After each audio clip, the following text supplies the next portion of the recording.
the small things I like, it's the little things I want.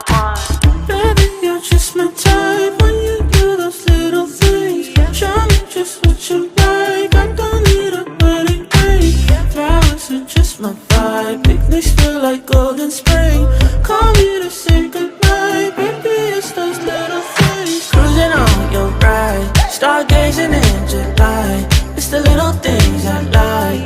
Give me it, give me it, give me it now. Many walks outside, small kisses on my mind. It's the little things I like. Give me your, give me your, give me your love. Small things I like, it's the little things I want. It's the small things I like, it's the little things I want. Small things I like, Baby, I don't need the one, it's just the small things I like. it's the little things I want. I started opening up this country style ribs, which I've delivered in the past. When I ordered this, I put it in the freezer about a week ago, and of course it wasn't expired then, and it looked great. Okay, it was bright red, but what I noticed is that this is frozen, by the way, that the blood is black. I hope that this will cook okay. I just find that strange. Let me put some water where it has crystallized. Now this packet of country style ribs from Walmart cost $15.25, and as you can see, it has an expiration date of, I just saw it, I believe it said expire on, where did I see that at? I believe it had said July 13th or something. I know I had opened this. I mean, I had pulled it back, and then I decided to grab my camera for the record. Where's that date at? Just one moment. Okay, so apparently the date is here on a piece of plastic right here on the back side, and it's gonna say freeze by or used by the 13th of July. So let me unravel that. I'm not trying to touch this stuff, but here it says freshness date, use or freeze by July 13th. Now when I got this, y'all, it looked great. It wasn't dark, it was bright red, and I froze it immediately. But so I'm just gonna put some water here so you can see what I saw. Because, you know, I just took it out of the freezer, so it's got that ice over it, so you can't really see the color. So I just want to show you what it looks like. Okay, so these country style beef ribs, not pork, just have the blood in the meat has a dark red color. So this has never happened before, in terms of normally whenever I buy the country style ribs, as I have already did 2 videos on it, the flat rib or short rib, and then the country style ribs, and I uploaded it to my YouTube and other social media, and it was really good. I just find that this is odd. This is not what I expected after freezing this. I mean, I've frozen others before and cooked it, and it didn't appear to be unusually dark red in color. So I tried to sniff it to see if there was any odors, any smells, and I'm gonna actually cook this from frozen, and we'll see what happens.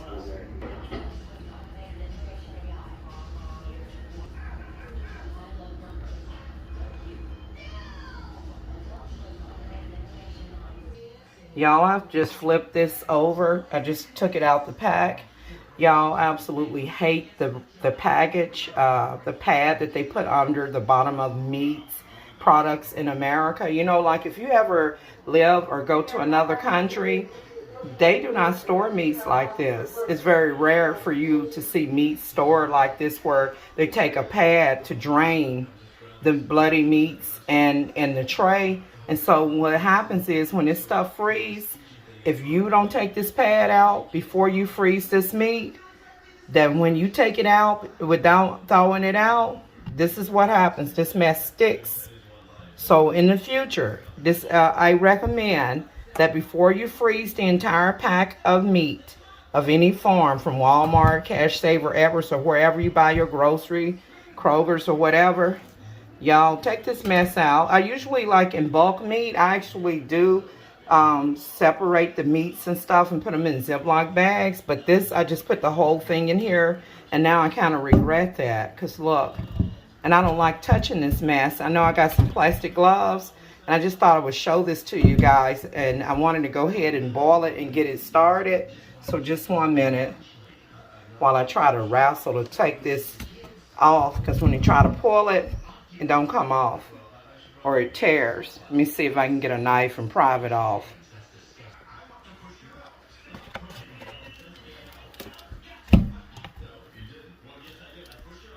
So I got the knife here.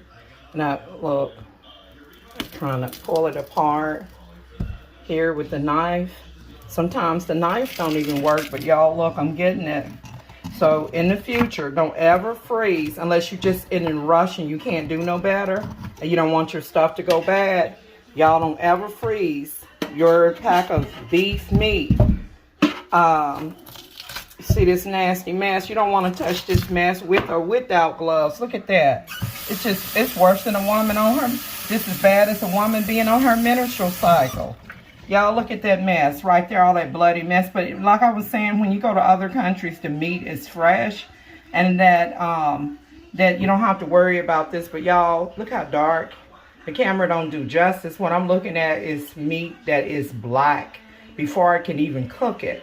So I hope that it's not bad or anything like that. I'm gonna go ahead and put it in some water. Let me get rid of this bloody package right here. Hold on. Try to bring that in so y'all can see what I'm talking about. The darkness of the meat. That's the back side of it. And then look at that bloody pad. Don't it look bad? Let me get that mess out of here. And before I even throw that away, I gotta sanitize my knife with some, this time I'm using Ajax Fabuloso. Let me get this cleaned up.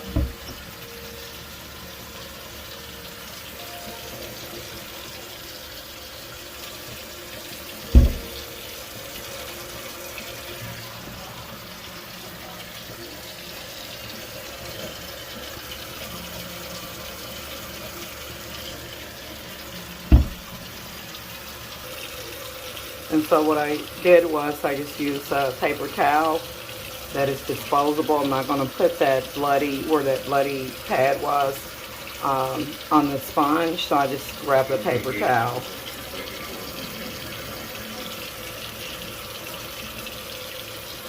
And continue to clean this up. Give it another good wipe with the paper towel and Fabuloso detergent, and then I'll go ahead and throw this out one moment. Or shall I say basmati faglet, which means the same thing in Egyptian Arabic. Okay, I got that bloody mess out of here. And see, there's one piece of foam still left here, right here, so I can just throw that in the trash. Let me put a new bag. This is the second clip. Again, today is June the 20th, 2024, and it's Saturday. This is the second part of the video here. And so I'm just gonna wash. Y'all, I recommend you use gloves, okay? But I'm gonna wash my hands really good here with some detergent. But this is what the meat is looking like. It don't look too appealing. When I first got it, it did. So that's just the fat of the meat, not the cardboard. It's okay to have some fat on there. You see how this is thawing out pretty quickly? You want to keep the fat on there. Some people pull off all the fat. No, you want the fat. It helps it to taste better. I just hope that it's edible. See, that part right there is dark and almost kind of brown looking. Lord have mercy. So, let me smell it. This has started going bad. It's not completely bad, but it has, you know, like a smell that's not fresh.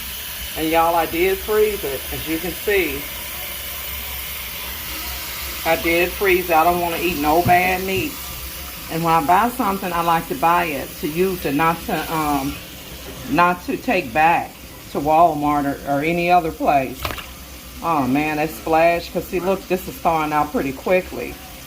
I know I have a lot of stuff in the freezer, and I did clean the freezer out a little bit.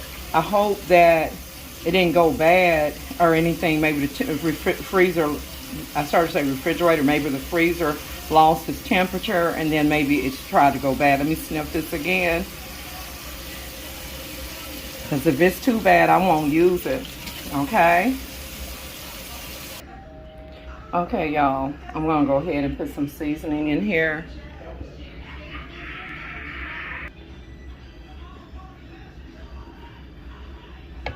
Okay, so I'm going to go in with some Creole seasoning.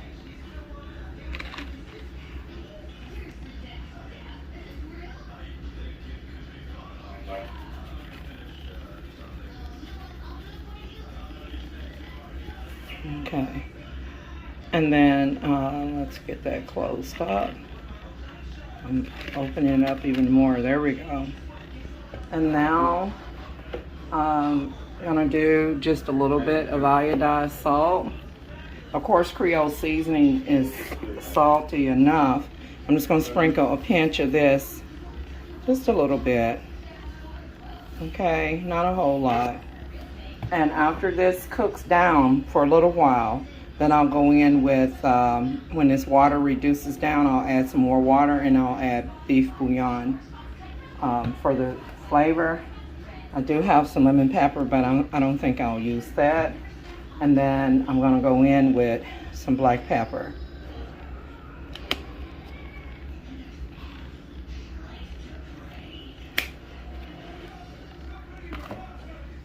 I do have garlic salt, but I'm going to use garlic powder instead. It's got enough salt already. Garlic powder. This is the powder for taste, not salt for flavor.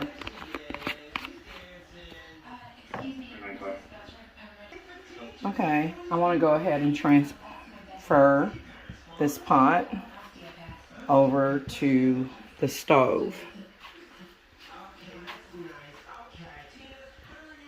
Oh God, let's see here. There we go, and we know what's missing, right? Gotta find out what's missing, love. Okay, so I just grabbed my onions here that I'd already opened, and I have the whole garlic right here. I have the whole garlic cloves, and this, I like to try to get product information, but I believe these are a product of Mexico. So here goes.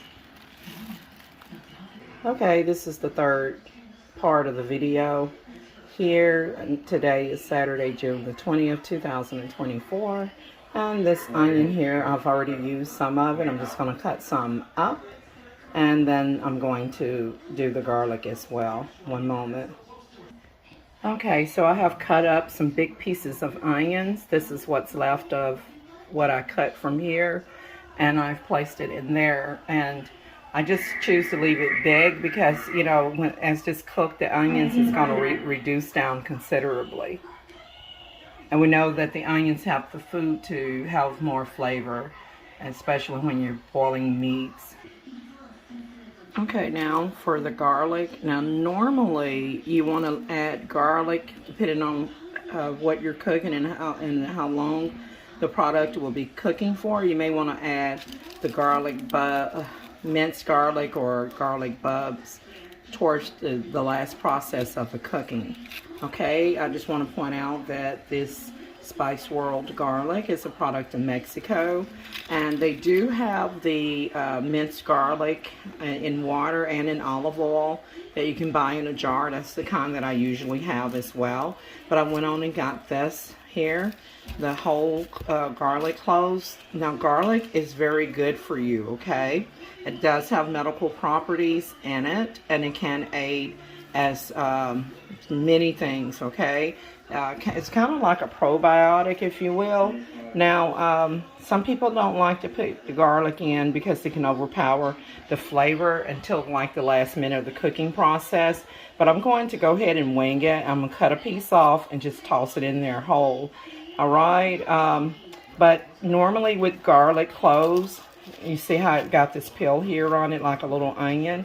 But it actually has these little bulbs in it, okay? Here's a piece of one that I had already cut off and used a half a bulb, and then there'd be another one. If you feel, I can feel it. I almost feel like a bud there, like one here, one there. But it's actually a whole bulb inside of a whole little onion. So this is a piece of what was left from the other one.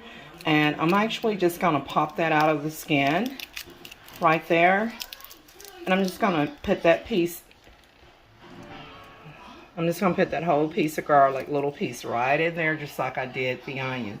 Now, if you notice, that garlic bulb just fell right down in there, unlike the onions that are literally floating. So, y'all, that's pretty much going to complete my video. I thank you guys for watching, and let's see what do I have for a side item. Let's see, I need to bring this up to a boil and then turn it down after it starts boiling. So let me put the lid on her. And of course you can bake these in the oven, but it's summer. The temperature has been nice today, or this past few days we've been in the 80s, unlike the 90s and 100s that we had last week. And so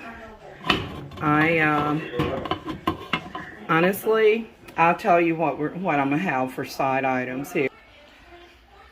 Okay, I can be simple and just do like cheddar broccoli rice, for be it the Rice-A-Roni brand or the Great Value brand. But I'm actually, or I can do white rice, you know, with lentils. These are like a type of they're not really a chickpea, but you know, lentils cook very fast. They're like a split pea, if you will. They are a split pea. And a good way to use them is they're very versatile. You can turn them into like a spicy chutney where it has the consistency of like a refried bean, and you know, you have to go in like with a red peppery flavor for the spicy chutney if you're going to eat it with rice and things of that nature. But actually I won't be doing that. I'll show you what exactly I'll be doing with what I'll be fixing with as far as the side item is concerned. Hold on. Yeah, that's lentil. Y'all, I'm going to peel some Idaho potatoes. I usually have russet, but these are really good. They make excellent fries too. So I'm going to peel these Idaho potatoes. They'll either be mashed or maybe use like a new potato. I could do a baked potato with sour cream and then go in with some Bacos, but I think I'm gonna hold off on the baked potato.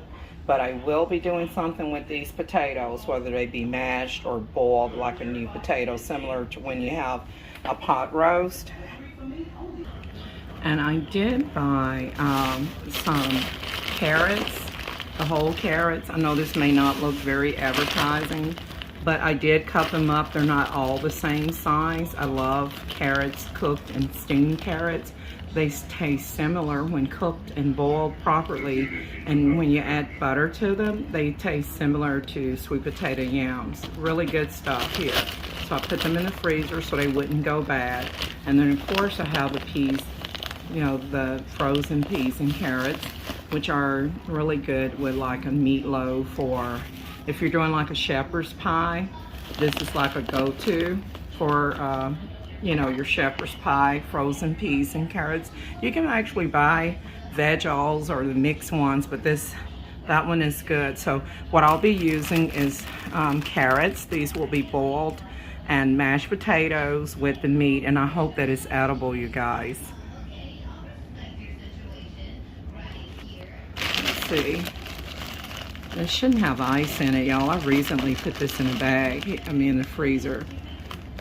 I do have a lot of stuff in here. Y'all, look. This okra, whole okra, I actually made some black-eyed peas, and I just kind of like took out a portion just to put, to add the whole okra towards the end, and then kept the rest separate. Y'all, the whole okra and the black-eyed peas was absolutely delicious. It reminded me of, you know, my childhood when we used to have the filled peas with the okra in them. So yeah, I do have that. And so, but nevertheless, yeah, I'm gonna have the potatoes with carrots. Okay, and actually this will complete my video. So this is what I'm up to this Saturday, you guys. And I hope that this meat is gonna be edible and that it's not bad. As you can see, it's steaming up, so it's getting hot.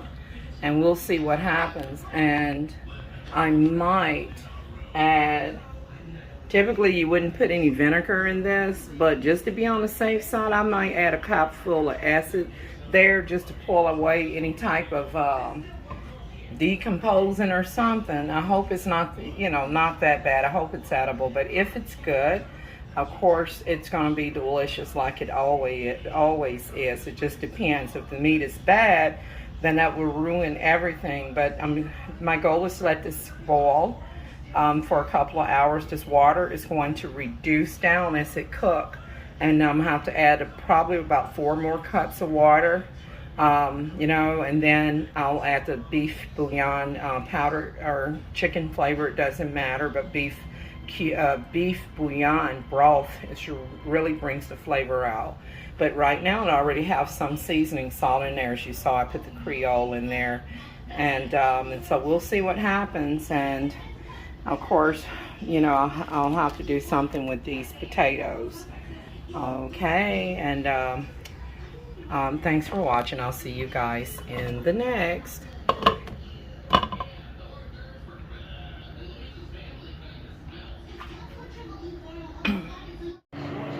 Greetings from Jacksonville, Arkansas. This is the final clip here.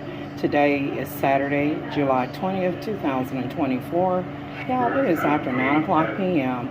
The food is basically done at this point. It's actually 9:27. I just want to show you what I did. Here, I got to go ahead and cut up some more. I have some potatoes here that I've peeled.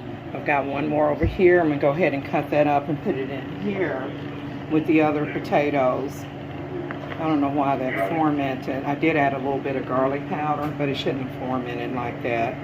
So I'm just going to pull that off. So as you can see, I already have some potatoes here, and I'm going to make mashed potatoes. All right, don't worry about that. I'm just going to pull that off. And also in here, I added the carrots along with a little bit of flour.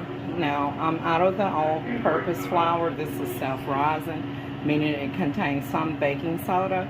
So when you blend self-rising flour in with a little bit of water and you add it to the hot liquid, you will notice that it may not at first go in as smoothly as the all-purpose flour. But anyways, eventually, if you keep stirring it, even the lumps and things, it will all, you know, just incorporate into a nice gravy. So I just put in some more potatoes that I chopped off camera, and then I have here start peeling this, and I'm gonna hurry up and put that in there as in the potatoes as well. So I just wanted to show you guys that I also added some of the newer beef bouillon powder. This stuff is it's a game changer. And let's see if we can get some product information real quick on the WR pre-sifted self-rising flour.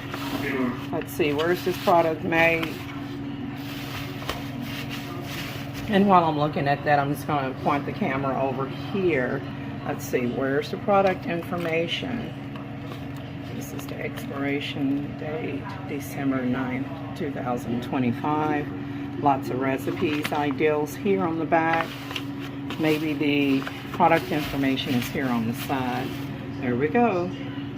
Braincraft is the company's name, and they are made. This flour company is located in Chattanooga, Tennessee. Alright, I always like to get information on the product. So, alright, and so,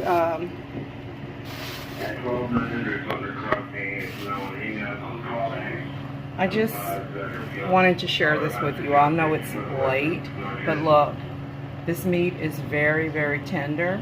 I hope that it's edible. It is tender already.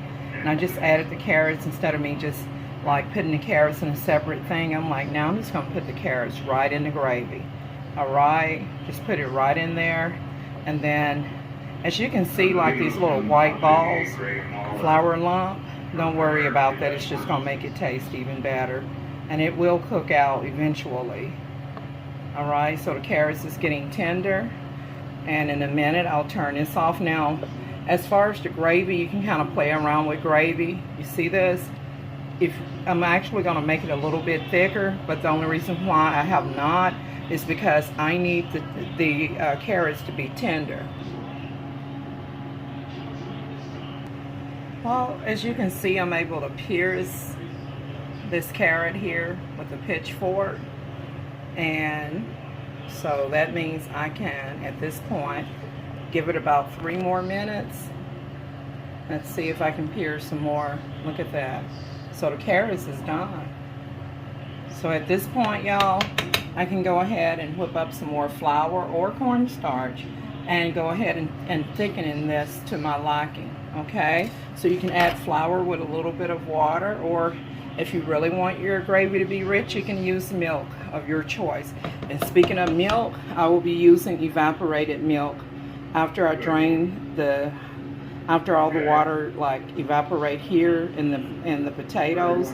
If there be any extra water, I'm gonna drain it and then add some evaporated pet milk or store brand milk, and some margarine, maybe a pat of butter.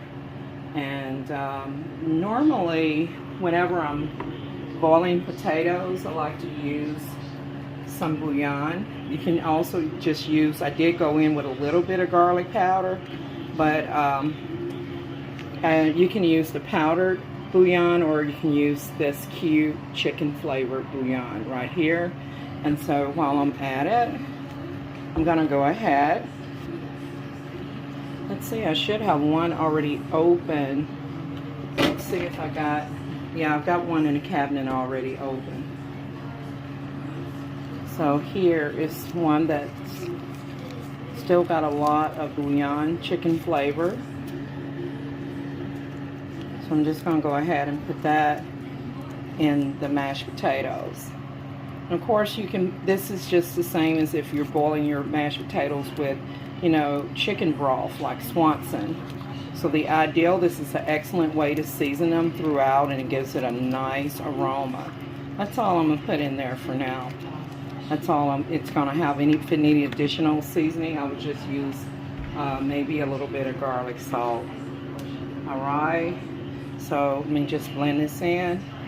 And y'all, this is going to complete my video.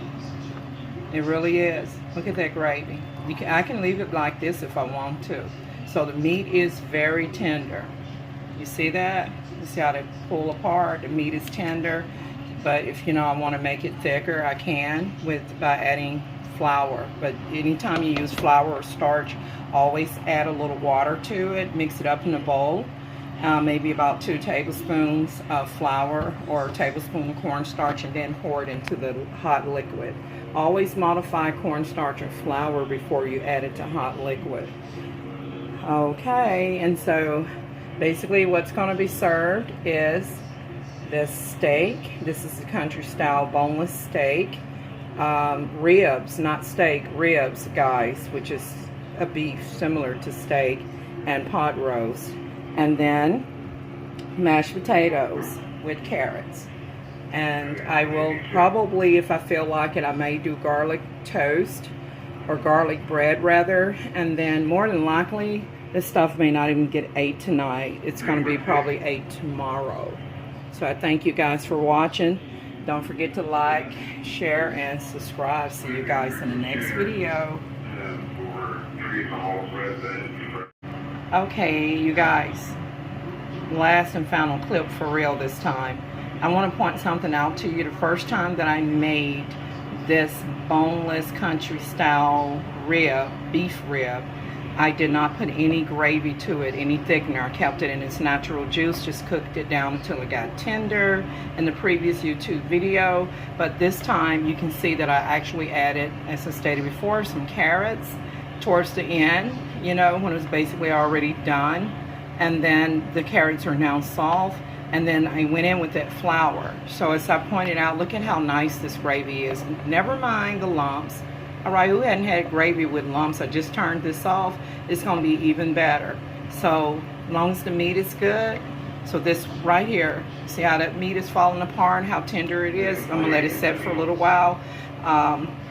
This will be very delicious with the mashed potatoes that are just about finished here.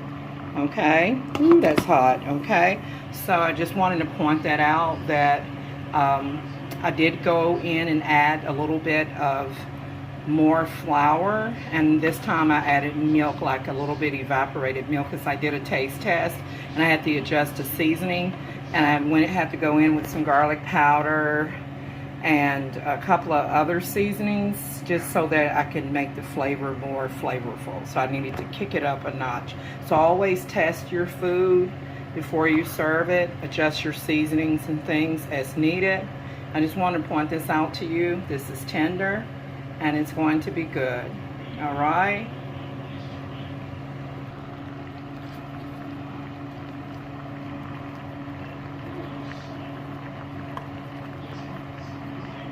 Just for presentation, it's not really going to change the taste on the mashed potatoes.